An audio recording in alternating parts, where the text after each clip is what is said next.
Hello, everyone. My name is Zoid Asmal. Welcome to another episode of Tooways to Skin a Cat, a show where we talk career experiences, entrepreneurship, and investments. The main aim is to show that there's more than one way to be successful other than just climbing the corporate ladder. We are live on LinkedIn and YouTube, and the show will be available on podcast by tomorrow morning. So don't forget to like, subscribe, and click on that notification bell to get automatically notified when the next episode comes out. If you are joining us live, drop a one in the comments so that we know we're not talking to ourselves, and drop a two in the comments if you're watching the recording. My guest for this week is Ilze Gopaul, Chartered Accountant and CFO of Maersk Southern Africa and Islands, a multinational container logistics group. Ilze, thanks so much for joining me today. Thank you, Ways, and thank you for inviting me today to share my personal journey. And hopefully I can inspire aspiring finance professionals. And I think it's so important to share our journeys. We're all on a different journey. We're at all at different stages of our journey. And I think when we come together, we actually realize how similar we are. And we can also draw from each other's experiences. So thank you for inviting me today, Ways. 100%. But anyway, let's jump into the meat of it, straight into the question. Yes. Tell us your story. Where do you come from? And even outside of work, who is Ilze Gopaul? Okay, cool. So I'm Ilze. I am from Cape Town, born and bred. I'm an only child.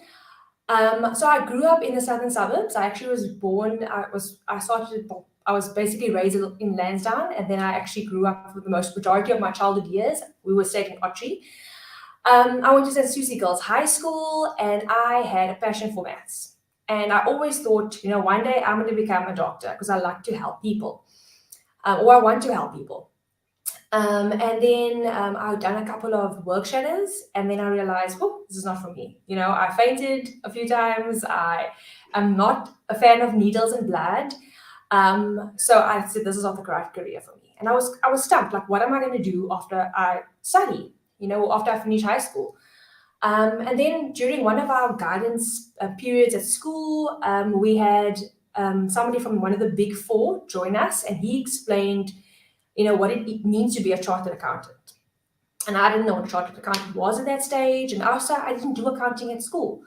So I was intrigued. And for me, at that stage, I used to watch The Apprentice. I don't know if anyone remembers that, the first one with Donald Trump. And I knew from watching that I want to be on The Apprentice. I have an entrepreneurial flair. I want to, make business deals, be part of a strategy. That's what piques my interest. And so what he said in the session is, if you didn't do accounting at school, it's okay. If you have a good maths grades, you can apply to university and study accounting. So I thought, why not? Let me pursue this. Because I know at the end of the day, you will also help people in the sense of you'll help them with the books, help them, advise them on how to strategize on their accounting and so forth. So I enrolled in Stellenbosch University. I actually got a bursary through them. And I was there for 4 years. And actually, for those of you guys who don't know, Uwais and I were in the same class. So we go a long way back. Giving away all the secrets. So yeah, I studied Bachelor of Accounting in university. It wasn't the easiest because during my first year, I had to do the general accounting because I never done accounting at school. And then during the December holidays, I had to do the conversion exam to cross over to the finance or the CA finance stream. So that was quite hard. And I know when I wrote the exam, I felt I'd done pretty well because that holiday I studied for the conversion and then I wrote the exam. And the day before we registered for year 2, I went to go check the results and it was on the lecturer's door and it says, I didn't make it. And to me, I was shocked because I really thought I had this in the bag. Any case, and I was like, oh, what am I going to do now? And then while I was in the registration line, I actually got a call from the lecturer saying, we just checked everyone's papers and we made a mistake with your paper. We only added in section A. You actually really passed, you done really well.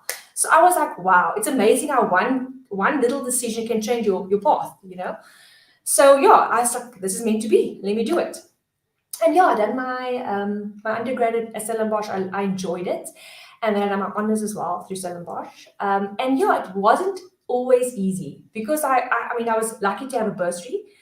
But at the end of the day, I knew at the end of the back of my mind that I needed to pass because if I didn't pass, I had no fallback plan, and I still had to repay the loan. So I was determined more than anything to pass. And then I made it through honors, and then I joined PricewaterhouseCoopers. So I was there for 4 years. So I done my articles to PricewaterhouseCoopers, and I was also lucky enough to do an international assignment.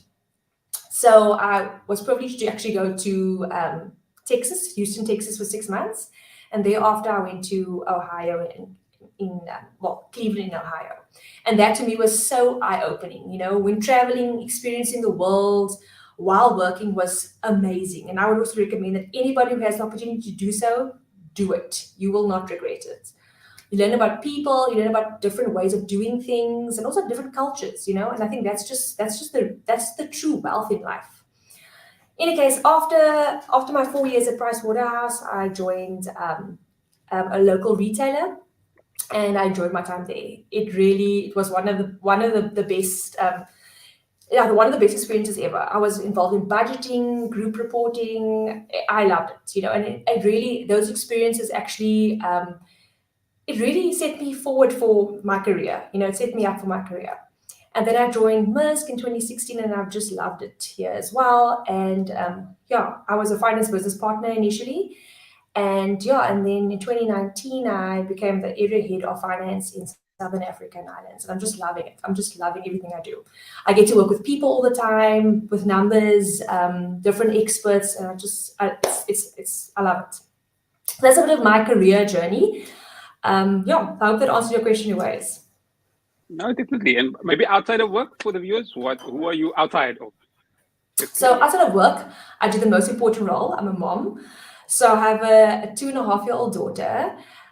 She's the love of our lives. I'm married. My husband's also a chartered accountant. So we are number crunchers at home. We're always checking everything. There's a meme of this lady doing this like mathematical sum. That's us at home. I'm married to Sureshan. He's also a chartered accountant. Have a 2.5-year-old daughter. I've got 2 little fur babies as well. And I love socializing. I love event planning. I love planning parties and so forth. It's one of my passions. And spending time with my family, for sure. Okay. That gives us a good impression. You've actually answered one of my next questions, so I'm going to move on. I mean, you mentioned that you started at Maersk as a finance business partner, which is kind of like middle management. And then you've transitioned from middle management to leadership or this executive position. How did you make that transition? Did you go to training? Did you have support? Talk us through that. Yeah, I think support, definitely. I had support along the way. I think it helps if you have a curious mind, always asking questions. I heard this phrase once that said, whenever you don't want to ask a question because you're too shy, you actually rob somebody else of learning, because it's most likely somebody else who also wants to understand how something works. So I think I always had a curious mind, always voiced my say, always gave my opinions. Or my ideas. Might not always be the best ideas, but at least I could voice my ideas and something could come of that. Support along the way and people who believed in me. That really makes a fundamental difference, So I've had my family, my husband, who's my biggest supporter, but also at work I had some mentors as well who guided me as well, which played a huge role as well in my career, and also believed in me. For the audience, we'll be responding to questions towards the end. So please add your questions to the comment section now so that we don't miss them. Ilze, I mean, I've listened to a lot I've chatted to you about, and I know you're a massive proponent of diversity or focusing on diversity and inclusion at work. Talk to us about why, or the backgrounds to why this is your focus. Yeah, well, I guess many companies nowadays are focusing on ESG, right? And investors want to invest in companies where there's a big focus on ESG, and one of the components of ESG is D&I, or DEI, should I say. And for me, before I actually go into that, I heard a quote from Dr. Soraya Nair. She's a clinical psychologist who specializes in diversity and inclusion in Cape Town. She said something which is quite powerful. She said that diversity is being invited to the table, and inclusion is being allowed to eat from the table. And to me, I can feel that it's powerful, And if I can go a step further, like equity to me would mean adjusting the chairs so that everyone can reach the table, or adjusting the menu so that if there's preference for everybody's food choice, So I'm passionate about that, and I firmly believe that DEI is linked to engagement. So you need to have diverse teams that come up with different ideas, different ways of thinking. And I feel as humans, we all have unconscious bias. And it's about, making sure that you are aware of your unconscious bias and that you always have somebody, check in with you, why not this or why not that? And that's so healthy. So it's great the reason I'm passionate about it is it's inclusive. It makes sure you have a varied view of options or ideas. And I think it's just the way forward. So I mean, you've talked about it in general, but how does it affect your current leadership style? How does it affect? I think it gives you a broad view on how things are working if you have different perspectives. Because often, as people, I feel you always have your own view on how things should work or your own assumptions how things work. And I think having working with diverse teams, and diversity is, from different aspects. It can be age, it can be race, it can be gender, it can be a whole. There's so many facets to it, and it always just gives you different perspective. So I love that different perspective, and I think that's the way you move forward. You come up with new ideas, improve things. No, it's great. And I mean, chatting to you before, you also mentioned you're also very passionate about employee engagement. It's something that you also focus on. Give us a little bit more background on that. Yeah, I feel that, you can have all these objectives that you want to achieve, but you can't achieve it if you don't have an engaged workforce. So it's about making sure that your staff are with you on the journey and your team is with you on the journey. And, pre-COVID, I think, well, first of all, the basis of engagement is trust and relationships. That's the basis of it, and psychological safety. And pre-COVID, the time in between meetings or the time when you walk into a meeting or you're making coffee, that's when you chat to people along the way. And that's when you create this relationship, And during COVID, I mean, we didn't have that because we were back-to-back Teams meetings. So there was no time to make a quick coffee and chat to somebody as to how was your weekend, So it's about being intentional about it. And we're living in a hybrid world now where half of the workforce is going back, some of them are still virtual, and sometimes no one's in the office at the same time. So it's about how do you maintain engagement in this ambiguous world that we're living in. And it's about being intentional. It's about always checking with your staff, checking in. What are you doing? How was your weekend? What's for dinner tonight? I mean, that's my common question. What's for dinner? I think nothing connects people like food, right? So just kind of, and also caring for people, that genuine caring for people. I think that definitely drives engagement, and you will see results when your team is engaged. I mean, caring. I can't reiterate that more. You mentioned, I mean, you started it. I mean, you did 4 or 5 years at PwC, about 4 or 5 years again at Pick n Pay. You are now at the sixth year at Maersk. So there's a little bit of a trend here. So my question to you is, what's next for you? So next, I mean, I'm doing what I'm doing. So you have to watch the space. But I'll still be in finance. And I really enjoy it because I'm currently on the commercial side. So it's customer facing, and I just love that side of the business. So I'll be in the space. What's the space? Okay, everybody do that. And also, what I wanted to say, in finance, you aren't limited to finance. You can always move to other work streams. That's a flexibility, and I think being a finance professional, you have the backbone of what is needed for processes, for controls, and that is just like the stepping stone, for any role. So 100%. And if I can add to that, don't wait for someone to ask you whether, if you are interested in a certain division, let people know that you're interested. Otherwise, nobody's going to smell that you're interested if you don't talk about it. Exactly. Put yourself out there. And this is the question I like to ask all my guests. What is one piece of advice you would give your younger self? I think I would tell my younger self to always be authentic, and always, raise your voice or, speak, don't be afraid to say things. I think the younger version of myself was a bit timid and shy when it came to, what do I know, and the imposter syndrome comes up. But say it, and what's the risk? The risk is you may not know and you will learn, or the risk is maybe it'll be a silly question, but there's no such thing as a silly question. So I'll tell myself, be authentic. If you have questions, ask them. Do not be afraid. Nobody ever frowns on anybody asking a question. And that's what I tell myself. No, that's great. Let's switch over to questions. See if there's any questions coming through from the audience. We've got a question here. I'm not sure who the name is. It says, she's keen to get your view.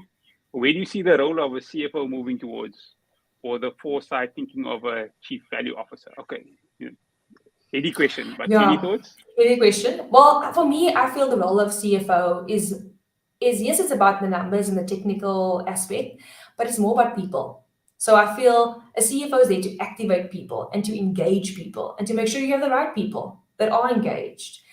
So the way I see a CFO, yes, a CVO, as a chief value officer, protecting the value of your company, but at the same time, making sure you protect your people, because your people will take you on the journey. So being very people-focused, stakeholder-focused, because you have internal stakeholders, you have your staff, and just keeping them engaged. Hi, Ilze. And those seems to be all the questions. Everybody seems to be enjoying it. But in the last few words from you, or anything we didn't discuss that you'd like the audience to know?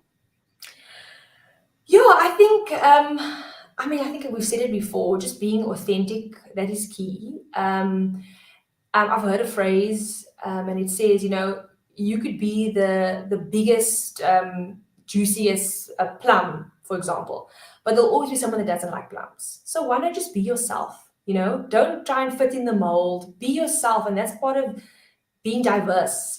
So I think bring yourself to the table always. And as people, just be yourself, be authentic.